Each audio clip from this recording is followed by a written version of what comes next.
Hello and welcome to the Real Exes of Portland podcast, coming to you from Portland, Oregon. I'm Heather. I'm Sophie. And I'm Amy. And we are real women, real friends with real stories. That are super juicy. And I might add, real boobs.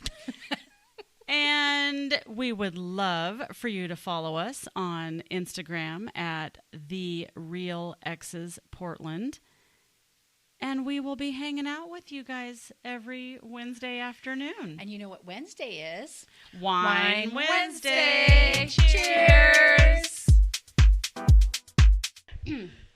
Hey guys, thank you so much for coming back. Happy Wednesday. We have our Wine Wednesday glasses here, and hopefully everybody is ready to hear another crazy podcast from us crazy ladies. Real friends, real women with real stories. And today we have a special guest, and it is our first person we are going to be, sort of interviewing, but we're also letting her tell a story because we all have stories. And like Sophie says, what kind of stories are there? Juicy. Juicy stories. And we love some juicy stories. Woohoo!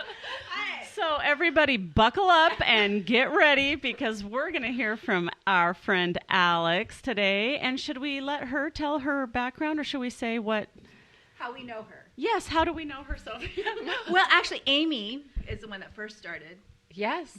So I met Alex in a group. Wasn't it a group? I think so. Yeah, I think it was a group. And I had never hosted or even gone to like a pure romance or a sexy party, you know. And so I hosted my first one, and she came to several. She did several for us.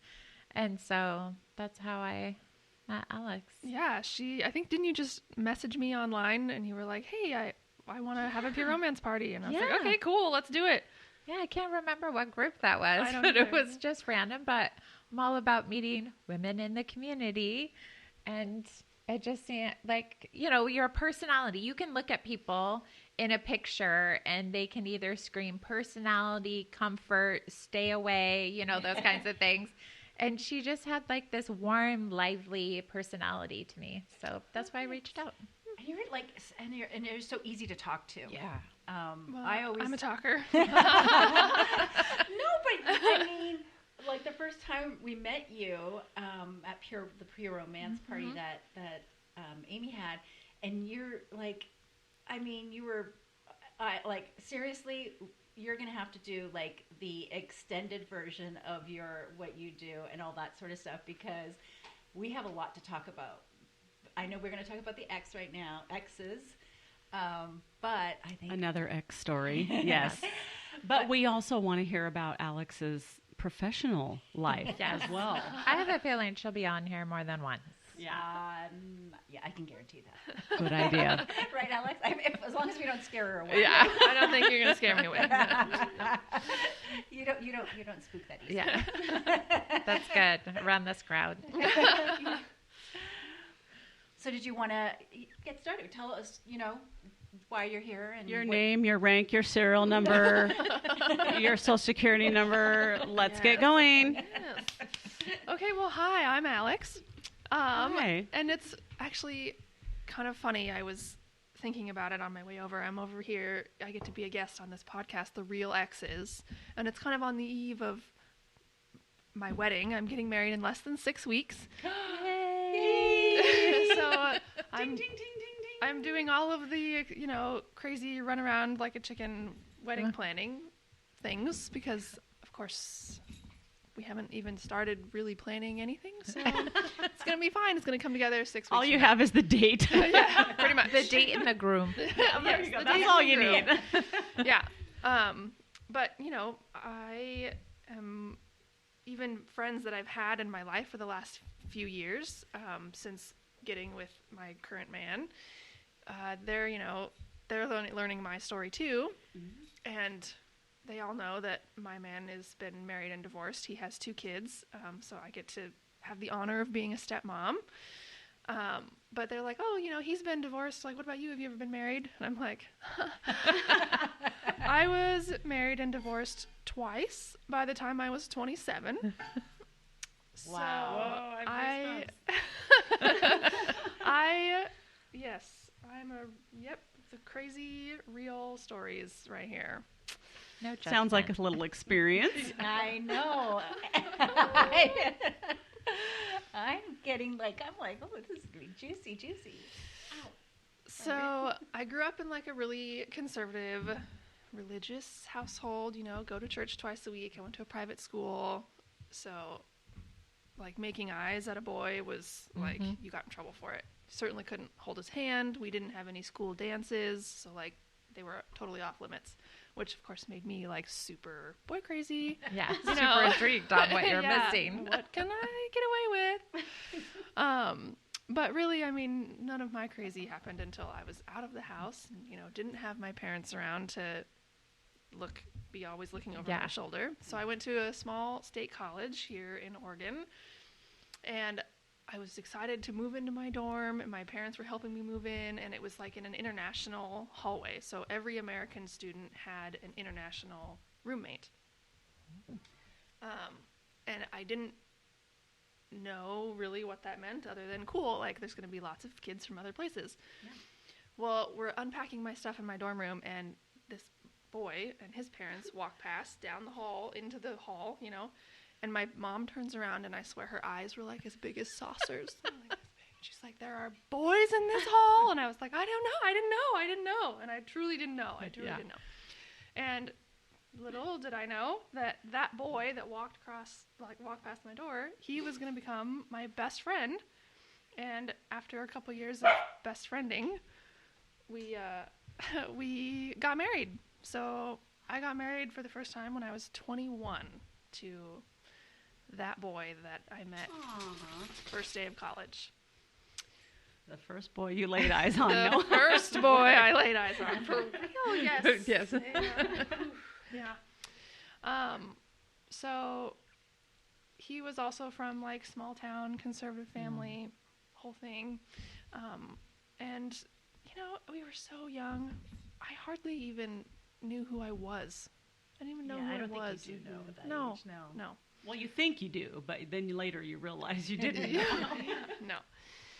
So, I mean, we were married for 1 year. Okay. He moved out on our 1 year anniversary, which was just happened to be the timing. Oh. I was the one that wanted the divorce. Okay.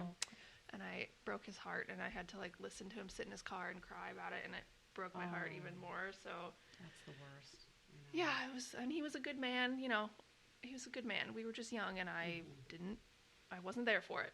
So I think all of my exes, they come with lessons. I try to say, exactly. Okay, what did I learn? So true. Yeah. What did I learn from this? So that's a good way to look at it. Yeah. Yeah. So after that divorce, after that relationship, I actually got tattoos one on the top of each foot. And so one says forgiveness and one says gratitude. Aww. So those are the two things I stand on, forgiveness and gratitude. Oh my God. I'm going to have to take a picture. Okay. Yeah. Okay. I just painted my toenails, so it's a good day. She will allow the photo. Yeah, it's fine. But I just decided, I had to forgive myself for my part in it, and I had to be thankful for all of the good times. This is really speaking to me, actually, what you're saying. It gets me choked up because I need to think like that. I really like that. I like it a lot. Yeah, it's helped me through a lot because, yeah, get it out, girl. It's fine. Okay.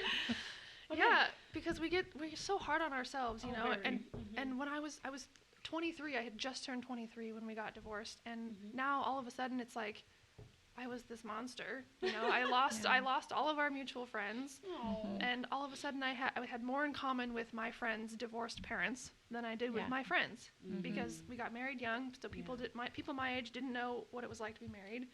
They certainly didn't know what it was like to get divorced. And even though it's like we didn't have kids, we didn't own property. It was kind of pretty easy to get divorced. Actually, it was easier to get divorced than it was to get married.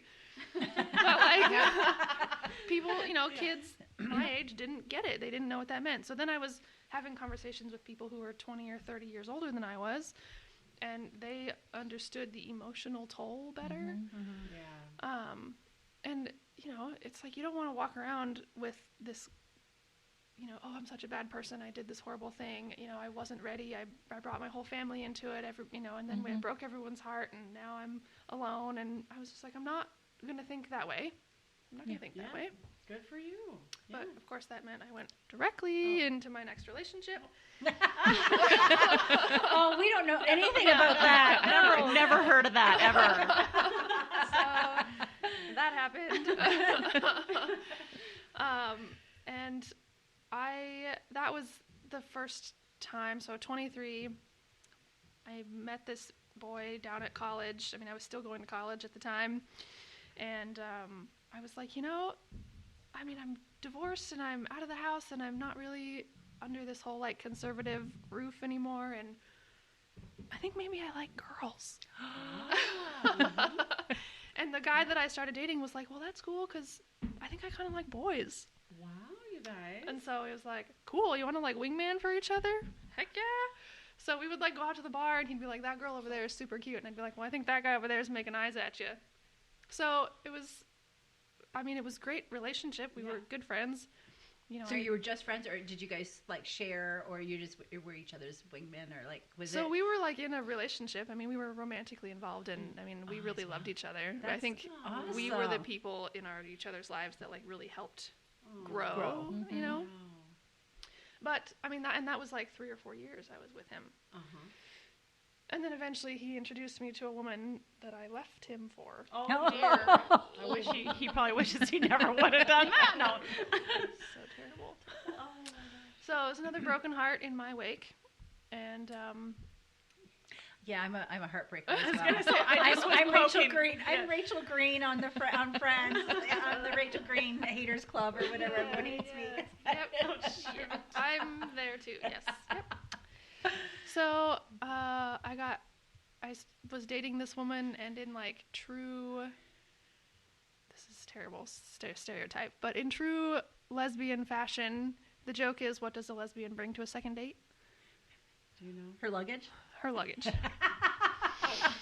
Because they move in with each other. Yeah, it's very, isn't it? It's very emotional because women are very emotional, and I've heard it's quite the drama and probably more so than. Yeah, it's just like super fast connection, and it was like, okay, well, we're in this emotionally, and what's the pragmatic thing to do? And now I'm breaking up with this person, and you have a place, and I don't have anywhere to go, so let's, I'll just move in with you. Okay. So that was then a quick wedding. I invited my immediate family via email. Because I didn't want to look them in the eyes when I told them. Oh. So, of course, And how were they? Because were they supportive? Because you came from a No. So they didn't come, or no? No. Oh dear. No. What about the other gal? So her family. I mean, she had been out as a lesbian for a long time, and people could look at her across the way and be like, lesbian. Yeah. Because, I mean, she was just very masculine in her mannerisms. Mm-hmm. She wore men's clothing. She had short hairstyle. Mm-hmm. So. Had she ever been married before? No. Okay. Mm-mm. And we were about the same age. We were both about 25. Mm-hmm. And so courthouse wedding, whirlwind, whatever. I mean, very important part of my story because, at that time in my life, I identified as a lesbian. I was like, men, who needs those? Like, penises, no way. No. I'm tired of that drama. No. So I'll just take all the drama that comes with two women in a relationship. Which, for those of you who have relationships with women, it's a different kind of drama. That's all I'm saying. It's a different kind of drama. And so we were together for 2 or 2.5 years, and we actually thought we would have kids. Oh. Mm-hmm. So we started looking into having a donor, and there's like it's like a dating profile, but for like sperm. Mm-hmm. So you get to like see the picture and all of their education and all of their stuff. I don't even know. And finally, we decided really, we just want our baby to be cute. So, who's the most attractive person?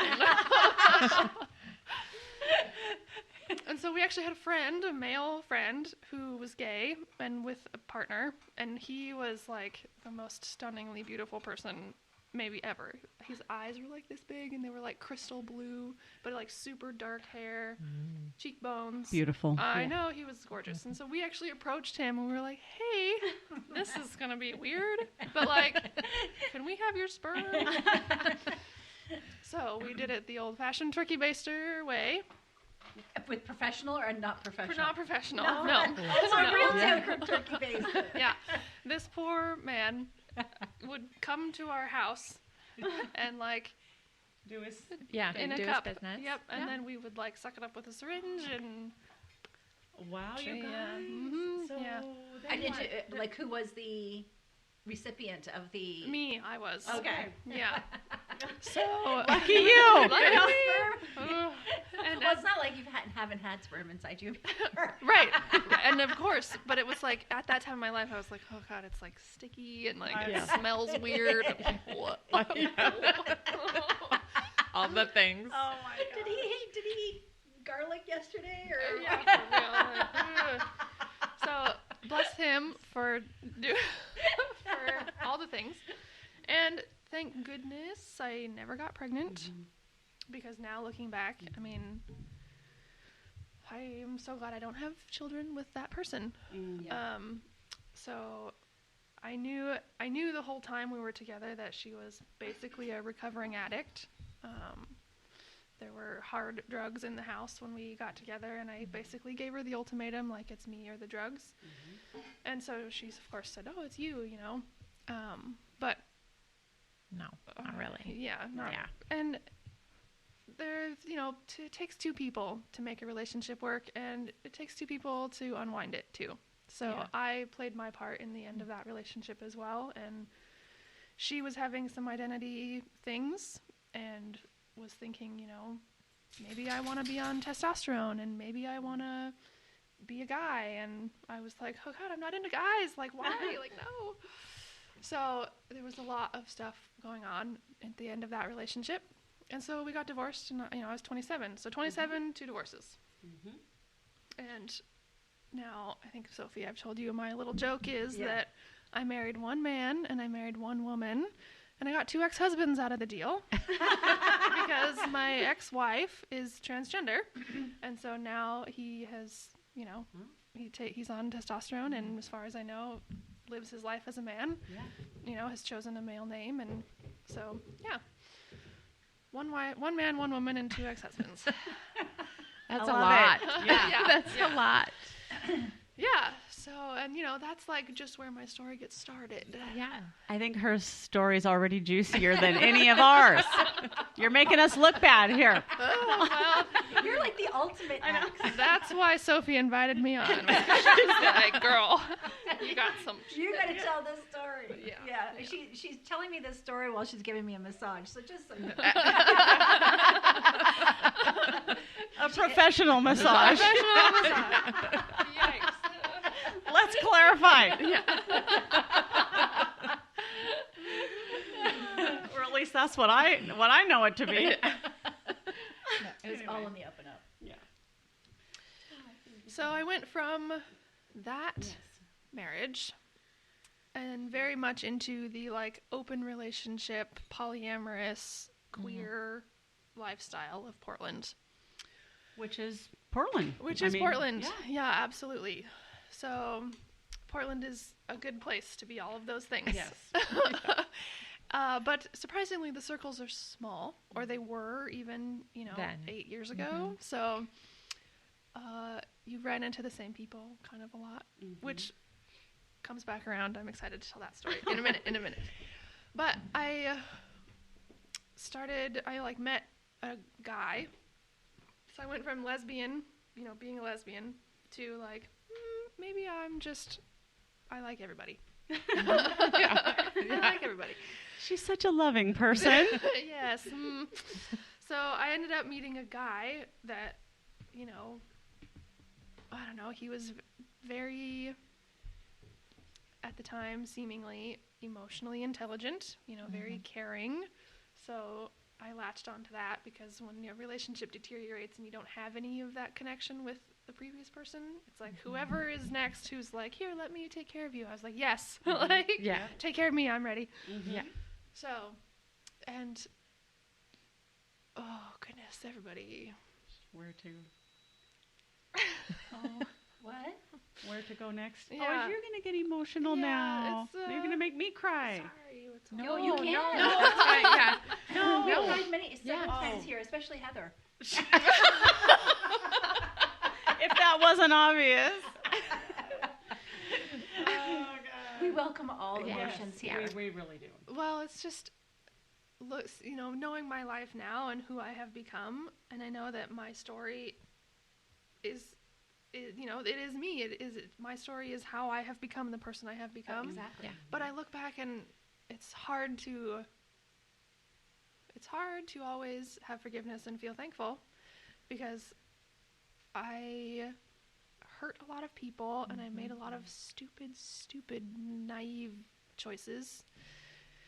And, I'm lucky that I didn't get pregnant by somebody and didn't contract some horrible, STI or wind up abused or dead because I Right. put myself in compromising situations, with people that I didn't know very well. And it's, I'm just thankful. I'm thankful that I'm not there anymore. Thankful I'm not there. And so I had met this guy. He was in an open relationship with a woman long distance.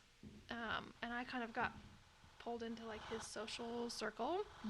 And over the next several years, it was one of those where it was like everyone in the social circle pretty much at one time or another dated everyone else or slept with everyone else or something.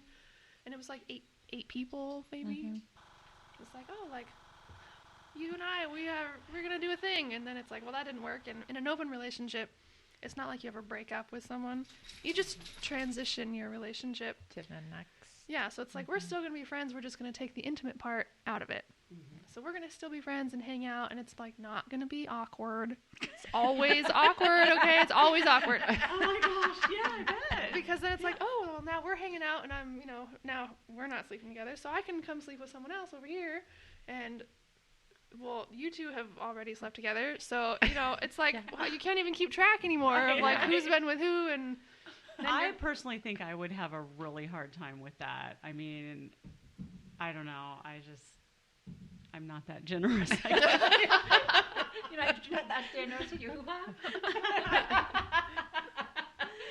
Oh my God. Maybe there's been some times I have been generous, but I did not know what was going on behind the scenes on the other side. You know what I mean? As long as what you don't know, you don't know, and maybe that's better. That's exactly how it is, though. Oh. And it's like this, it's always portrayed as this glamorous lifestyle, this open relationship, like, oh, you just get to go do whatever you want, and it's like just it's a big all, party all the time. Yeah, it's all fun all the time.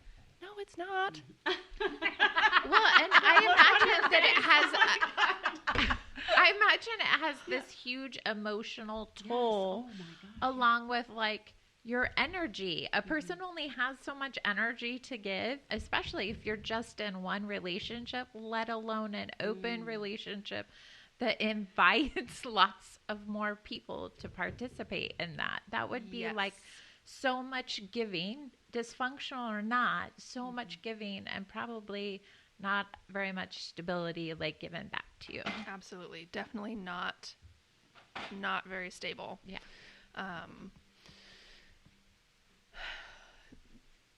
Yeah, not very stable. Not very stable. I mean, the thing that I tell people a lot about like open relationship stuff is, I was in a relationship with this guy primarily, like he and I were each other's primary relationship, which is just a word because really it didn't translate to anything meaningful in real life. Sure. But it was like, we lived together and slept together, of course. And it's like we would be intimate with each other, and then he would immediately roll over and get on his phone to dating apps and like look at where the next fun time was going to be. And like, that felt I felt like I was being used Mm-hmm. because there was no emotional connection. Sure. And, in order for me to feel like safe in a sexual relationship, there has to be an emotional connection. Yeah. So when you roll over to your back to me and you get on your phone with some other woman, well, that doesn't feel very emotionally stable. No. No. And did you guys have in your relationship, because I have a couple of friends who've had very open relationships, did you guys have rules and boundaries in your open relationship? Doesn't sound like you did. Not No, really. not really. Yeah, not really. Maybe they were out there, but not really lived, or did you not really have them all together? I mean, we had some very basic things, but I mean, even then, it was like not. It was mushy. Yeah. Yeah, Yeah. There weren't a lot of rules because, Yeah. in my experience, the people who want open relationships are very independent, and they want their freedom. Yeah. So they want all of the fancy, trappings that Yeah, go. the perks. Yeah, they want the perks. He's like, Mom you're is not getting paying angry. attention Do to not me. mind that. That's fine. They want all the perks Yeah. of the open relationship, but they don't understand that people's hearts get involved, and just two people in a relationship with two hearts is enough work as it is, because everyone has their stories, they have their shit, they need to work through their stuff, their baggage. Yep. So it's like, then as soon as you bring in other people in any capacity, Yeah. it's a lot. It's a lot. Yeah. So, I mean, all of us were just making our rounds in the whole social group. And I was dating another person in the social group who was married. His wife was also in the group, and so she knew, and we knew each other, and we hung out, and it was fine. Everything was above board. But, here I am dating this married man who was great, and I respected him a lot. He was a good man. He was a good man. And they had dreams of, they didn't have any kids, but they had dreams of moving across the world, and there were maybe little tiny hopes of like, oh, maybe Alex could go with them across the world and live with them wherever they end up going, which was exciting and terrifying. Right. And I, at the time, was 30, and I wanted kids of my own. And so then I had brought up this desire of mine with this married man. And so then he thought, oh, well, I mean, at this point, my wife and I have decided to not have kids, but, I hadn't considered that maybe I would have kids with someone else. So here I was, 30, dating a married man, thinking about having kids with him and moving all the way across the world. With his wife. With his wife. With him and his wife. Holy crepes. Yeah. So it was an open relationship, and I was still on dating apps. And I feel a movie script coming into play here. I don't even know if I could get into all the details just here on the podcast. And so it was at that point when I was dating that married man that I found my current partner online. And So, just out of curiosity, what did your profile say? Did it allude to that you were open, or were you just like trying to date, like just the generic stuff?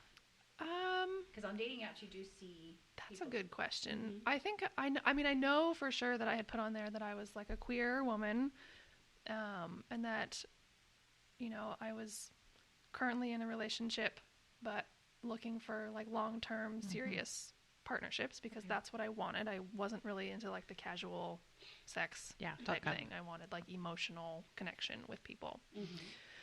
And I mean, my current partner, I have no idea why he swiped right on my profile. I don't know. Beautiful. Thank you. He is too. That's why I swiped right. He has good teeth. I keep telling you. You smiled with your teeth, and so I swiped right. But I mean, on paper, like he and I now, it's like we should not have ever gotten together. Very different people. at the time anyway, or so we thought.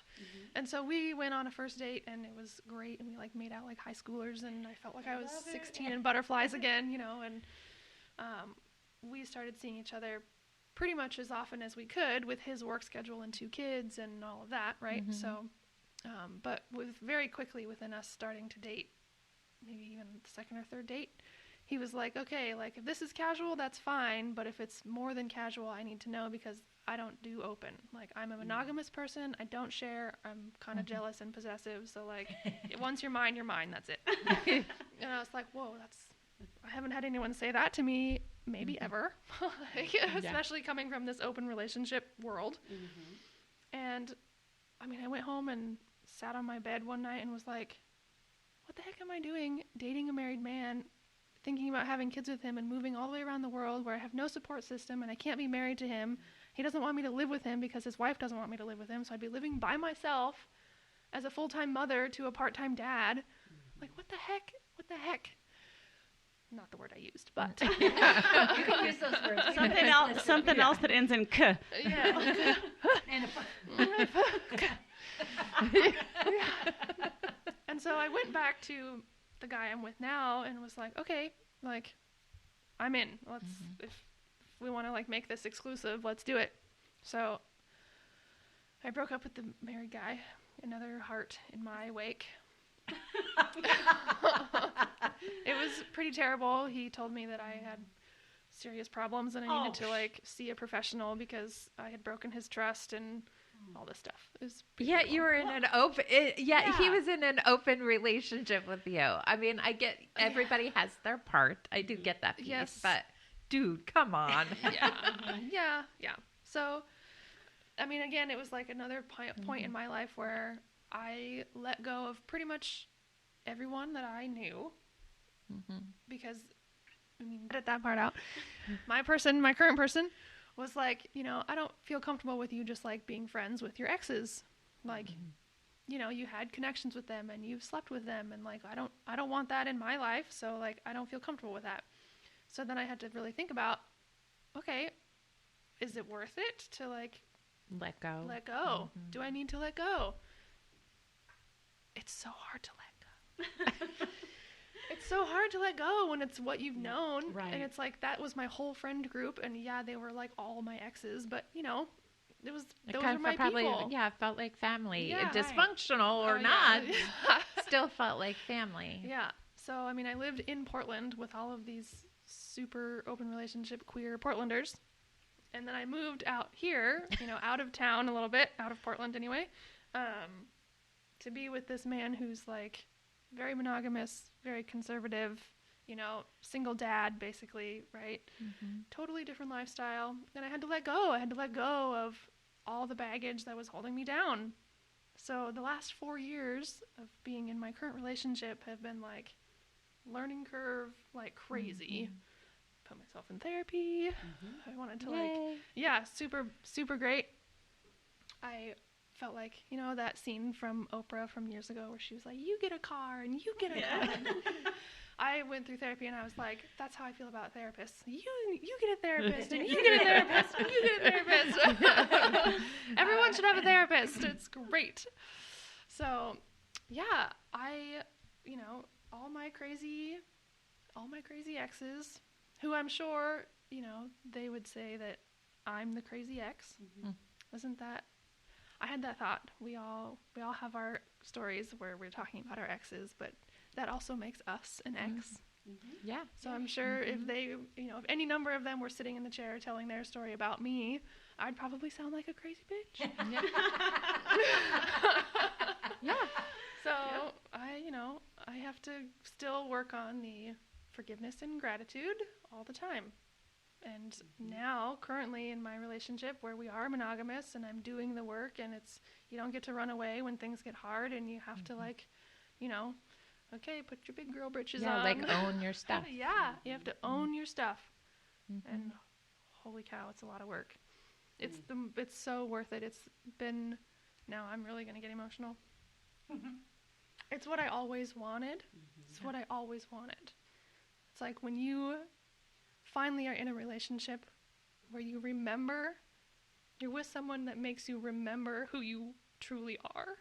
Yeah.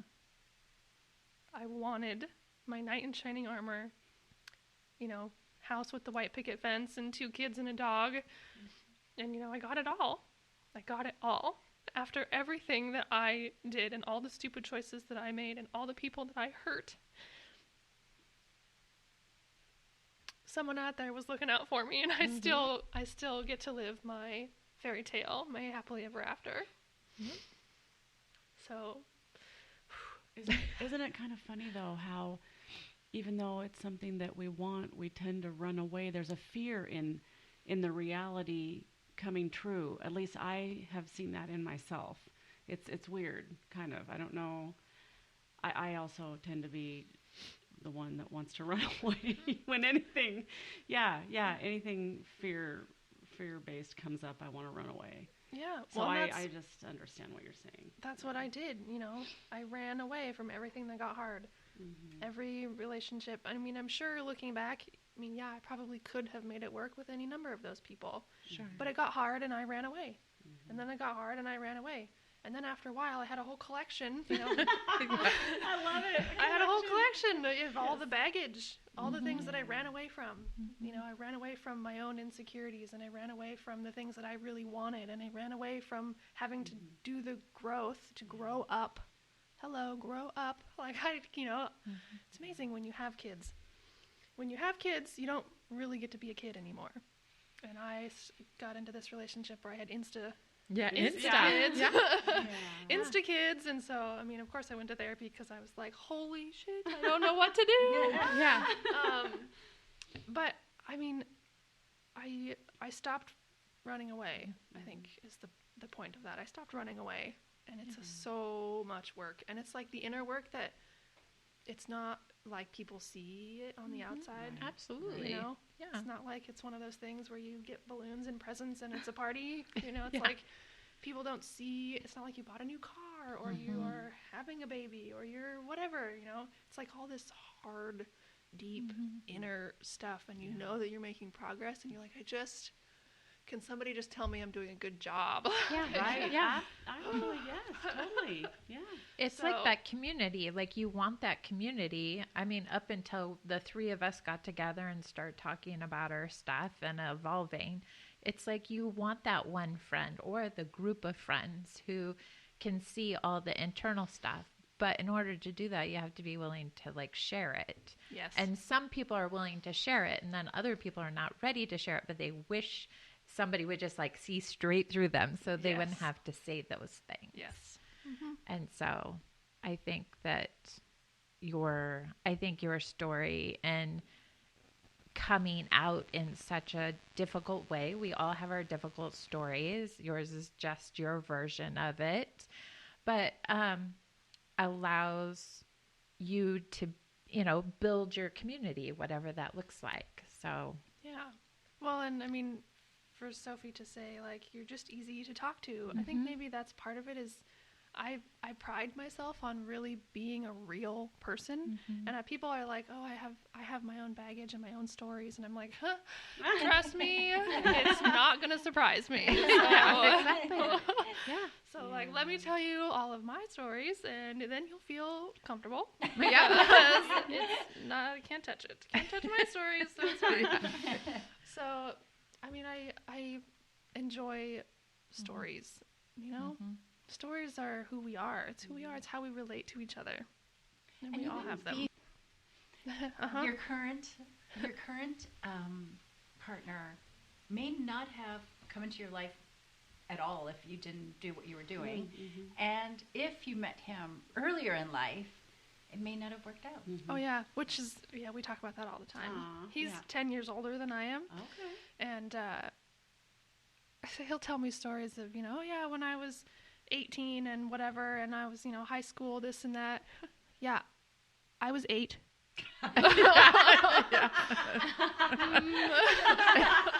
It's like, oh, yeah, okay. It's a little weird. I'm like, well, so, absolutely.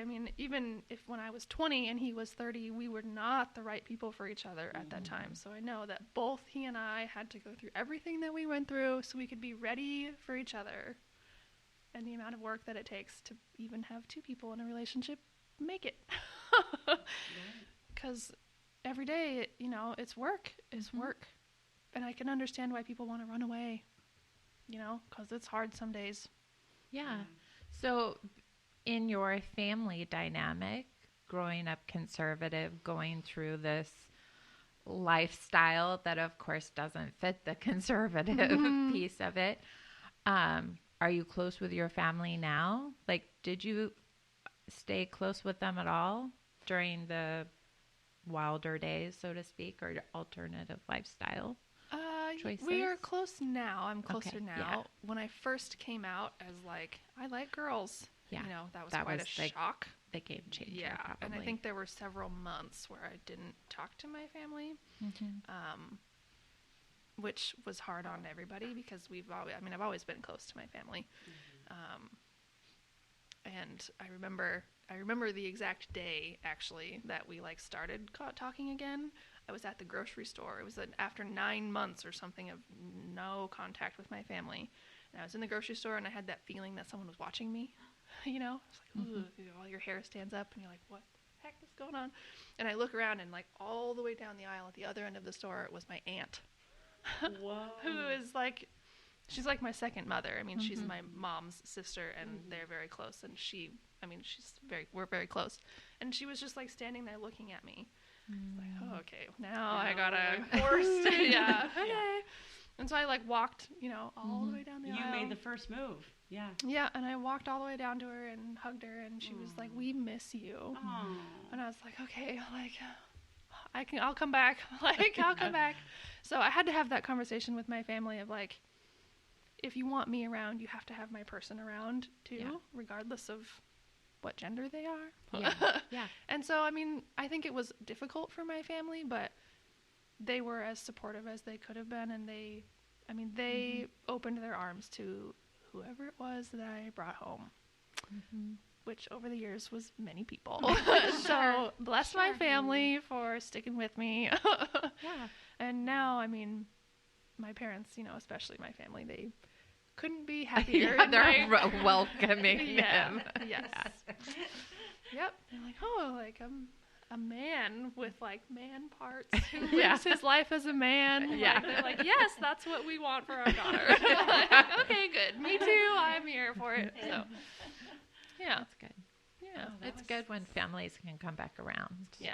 Yeah. You And know, they, regardless of if it was you or them that made that initial thing. yeah. So Such an awesome story. Holy moly. I'm Yeah. just like, And I'm going to walk away from this conversation going, oh man, I should have said that. Or, oh, I forgot this thing. Yes, we We've do all that. said Yes. that. With every story we tell. Yes. but I think, the way you told it and, I like can imagine, I can, visualize it. You're a great storyteller and it is also very brave of you to come on here and do this. I know, it'd be interesting to see what your partner says about you doing I know. this. Woo. Does he know? Yeah, I told him. Yep. Yeah, so he's fine with it. Oh, yeah. Yeah. Yeah. Yeah. He's like, yeah, fine, go have girl time, whatever, have fun. I'm like, okay, like, it's, a podcast. It's called The Real Exes. We talk about all the crazy stories. And he's like, yeah, go do it. I'm like, okay. We love it. Support. Thank you. Yay. Yes, we need support from our other, we can't hide from our stories of who we are. It all makes the people we are. I mean, yeah, and it's the vulnerability piece. You wanted this emotional, mental connection with your partner. You can't have that if you're hiding pieces of yourself Yeah.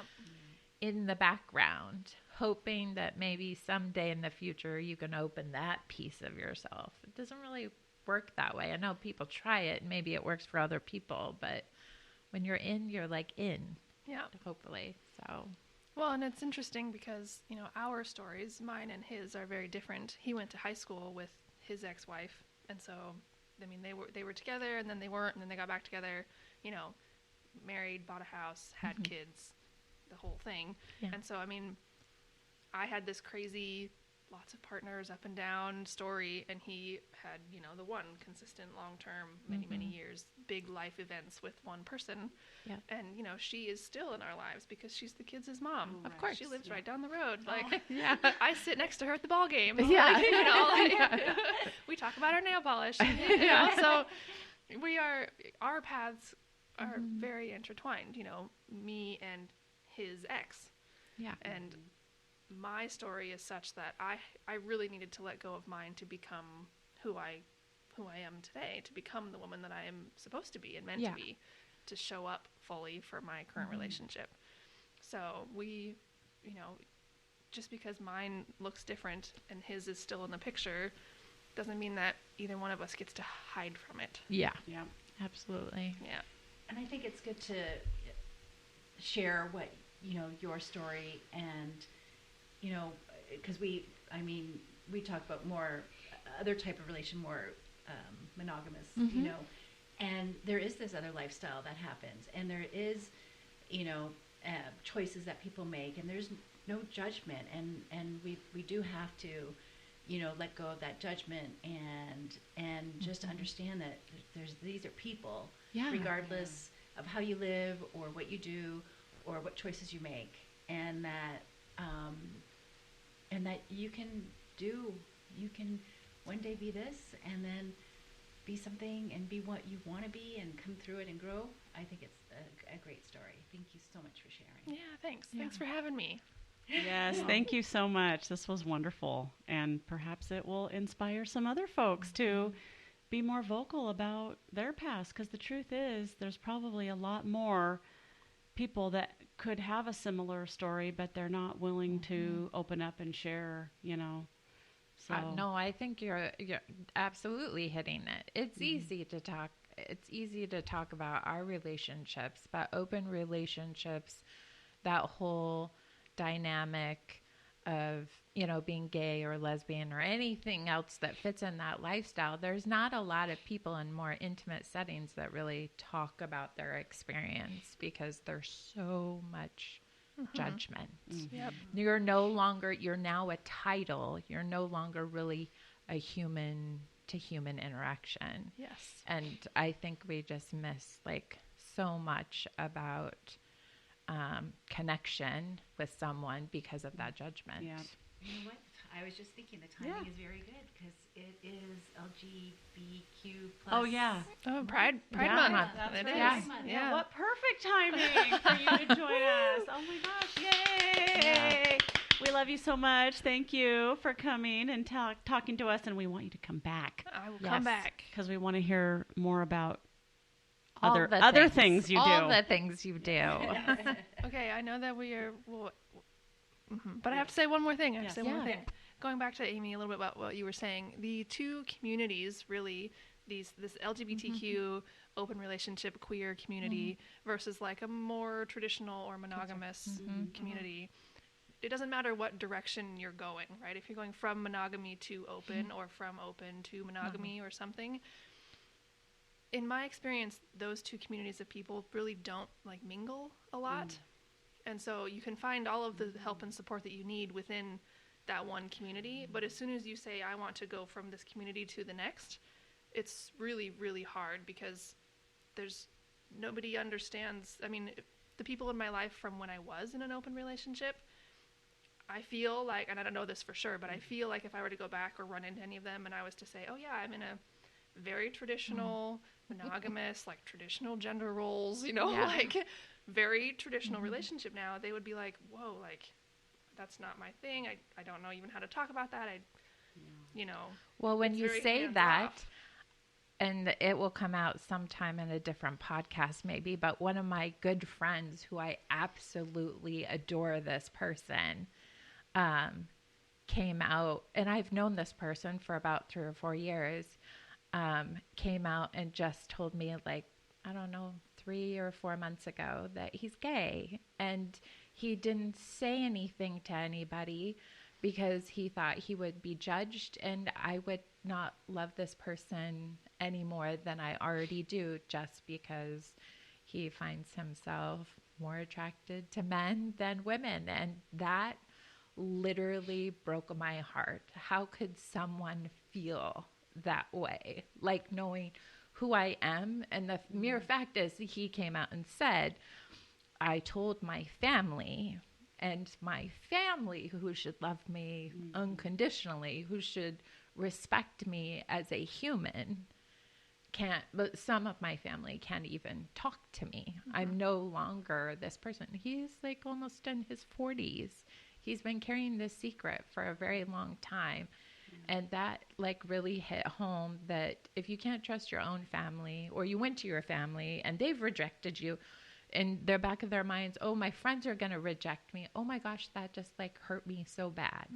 Hurt me so bad. So yeah, and it's the separation of the two communities of people, like the open versus monogamous, or like non-traditional and traditional. Like, and there's not a lot of crossover of support, which, as someone who is like, I've been in both communities, I'm in the middle, I know all the things. Like, I guess I would just encourage people, like, share your stories, because the more people share their stories, the more we will find support and community, because people in a non-traditional relationship have all of their fucked up baggage, and people in traditional relationships have all of their fucked up baggage. It's true. Yes, it is. So, I mean, just have the courage, be courageous, share your story. Yay. Yes. Love it. That's what we're all about here on the Real Exes of Portland podcast. Well, thanks again, Alex. We appreciate you coming and talking to us today. And I'm turning, I don't know. Yes, Sophie and I are sharing a mic today. So we're going to apologize if the volume goes up and down, but we're trying our best. Yeah. Yes. All right. Well, everybody raise a glass, and happy Wine Wednesday. Cheers. All right. Well, that's a wrap. Thank you, everybody, for joining us. We really appreciate you listening to us, and we look forward to hanging out with you next Wednesday. Please join us. And in the meantime, please follow us on Instagram at The Real Exes Portland. Also, we would love to hear from you and hear some of your juicy stories. You can email us your stories at rxop.yourstory@gmail.com. Until next week, bye.